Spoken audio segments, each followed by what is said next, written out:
Neste segundo bloco, nós falaremos sobre lipofobia.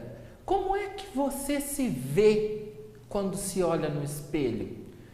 Quando você se vê no espelho e se vê magra, você fica feliz? Ou magro, você fica feliz? Se a resposta é sim, muito interessante. Se a resposta é não, muito interessante também.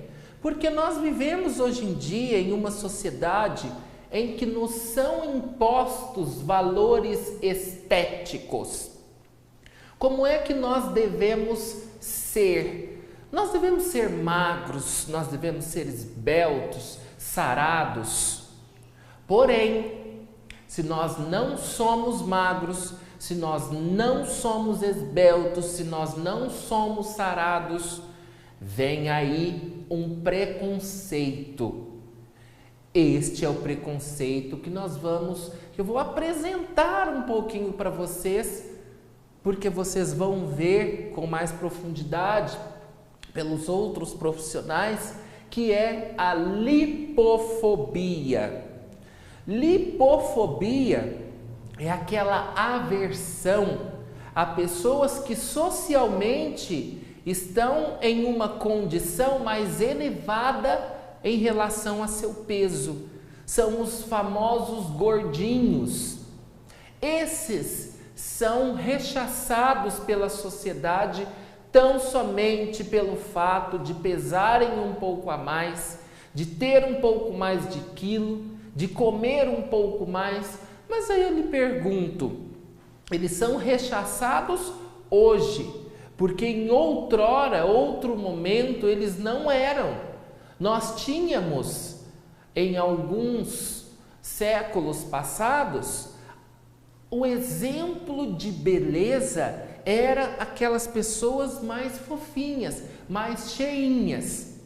Então vejam como os gostos, como a cultura, como o interesse pelo outro ser humano vai mudando. Isso é natural, claro que é.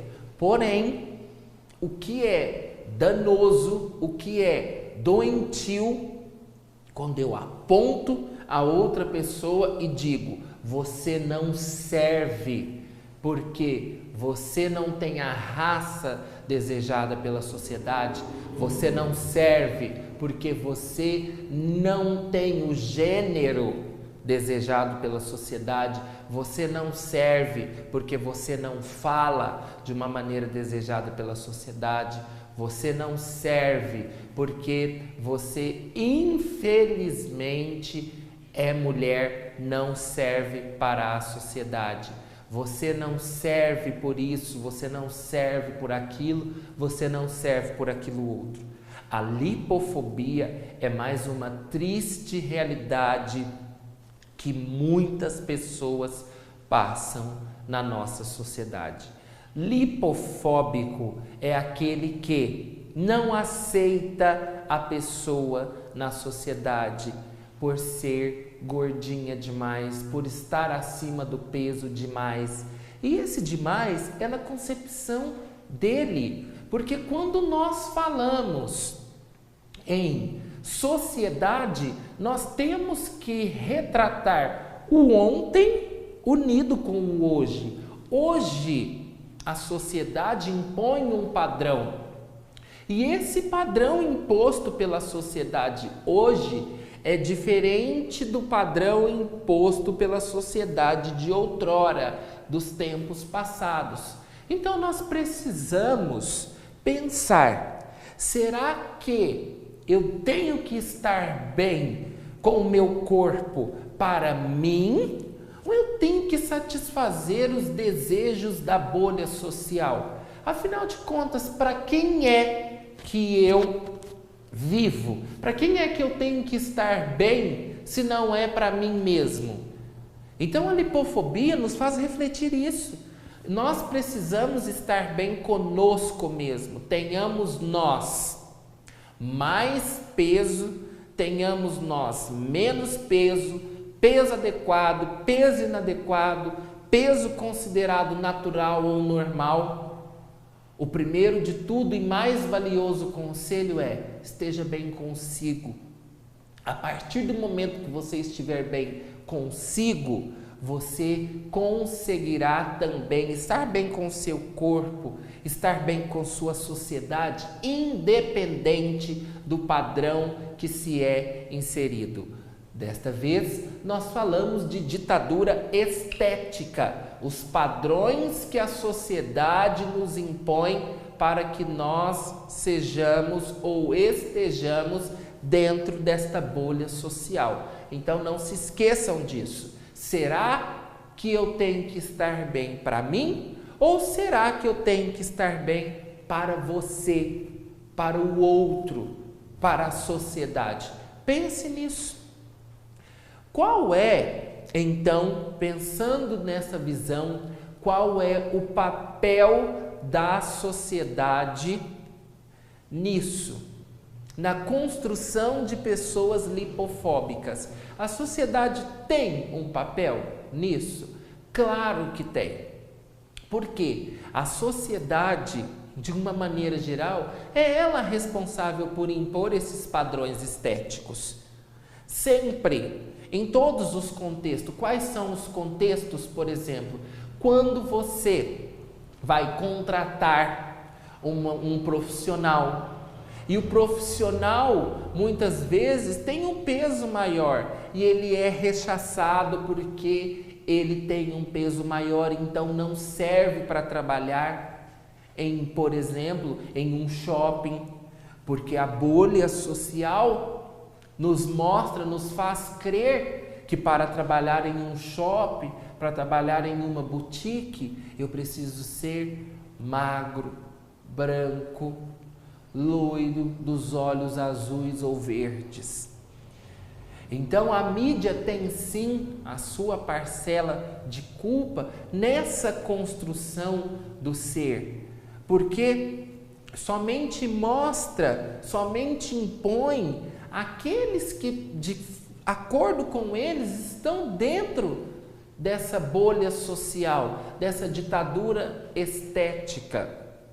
Só que nem sempre essa ditadura estética nos faz ver que haja somente sucessos.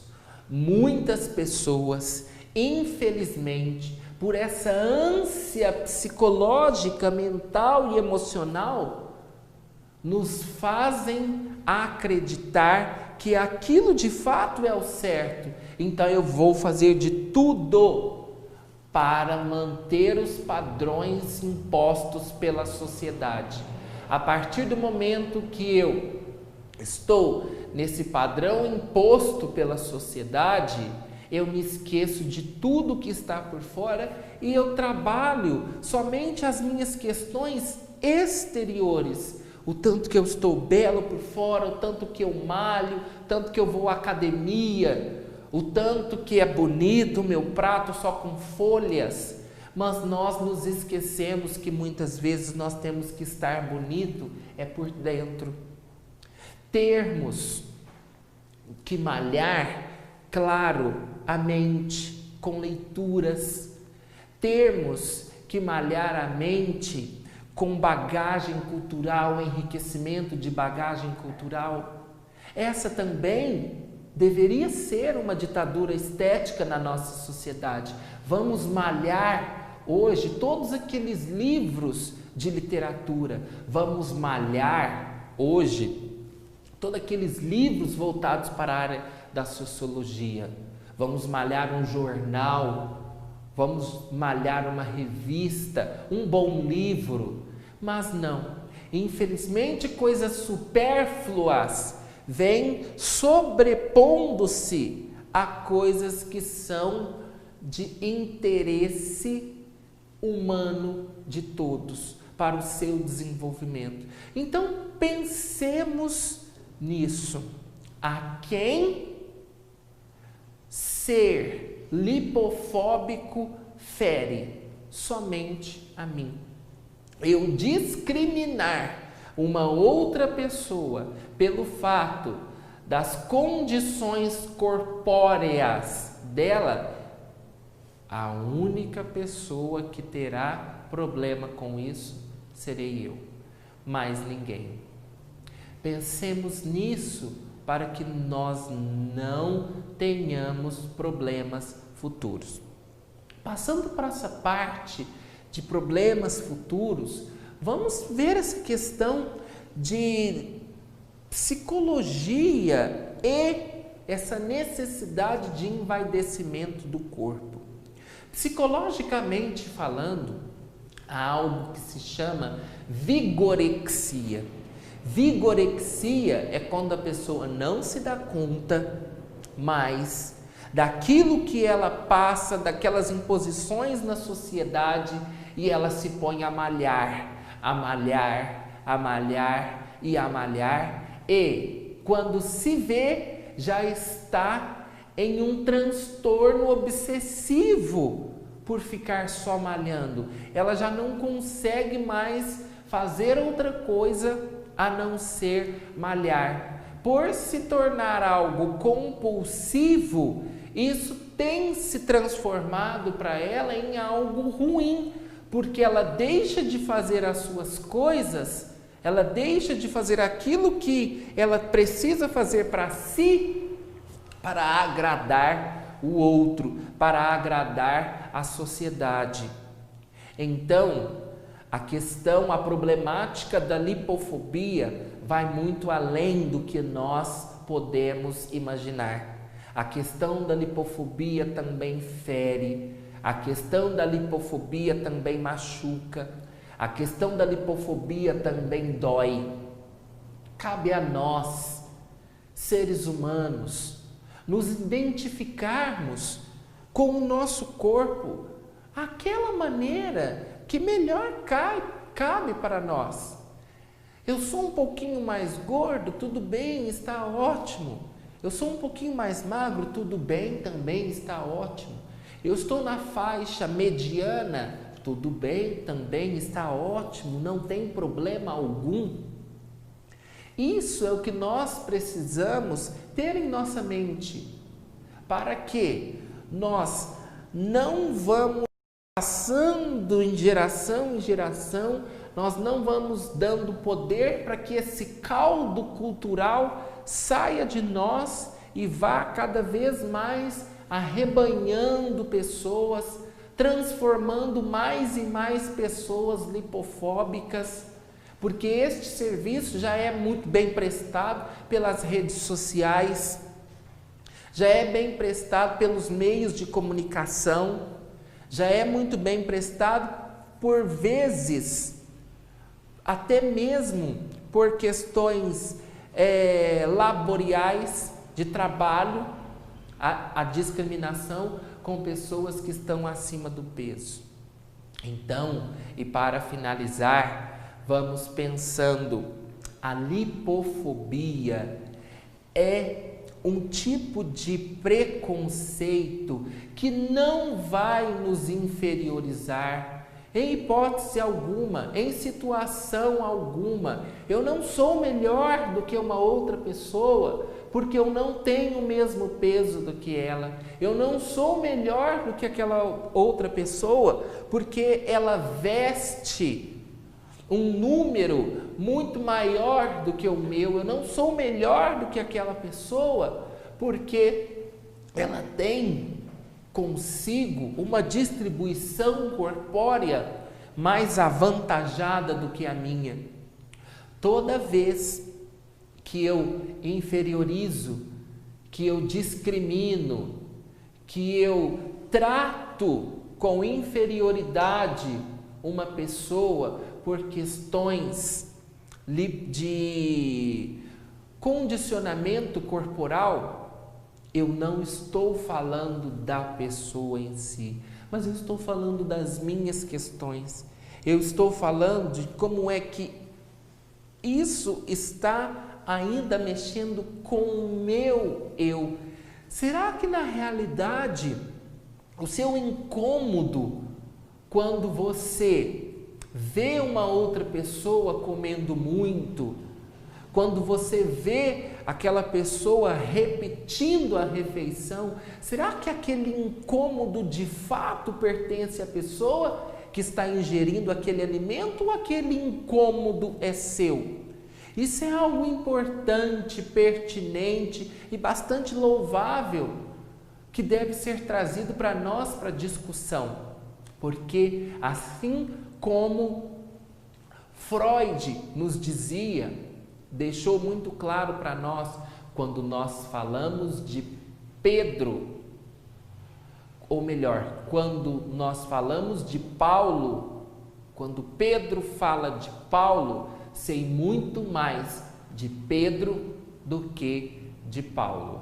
Então pensemos nisso, porque um simples gesto seu, uma simples fala sua, pode deixar marcas jamais indestrutíveis na vida de uma outra pessoa. Pense no que você vai falar, pense no que você vai dizer, pense na maneira que você vai olhar. E assim, a partir do momento que nós começarmos a nos colocar no lugar de outras pessoas, e só assim nós teremos uma sociedade mais igualitária, uma sociedade mais digna e que de fato estará rumo a uma ordem e a um progresso. Muito obrigado, espero que vocês desfrutem dos vídeos e espero que tenham gostado. Até mais!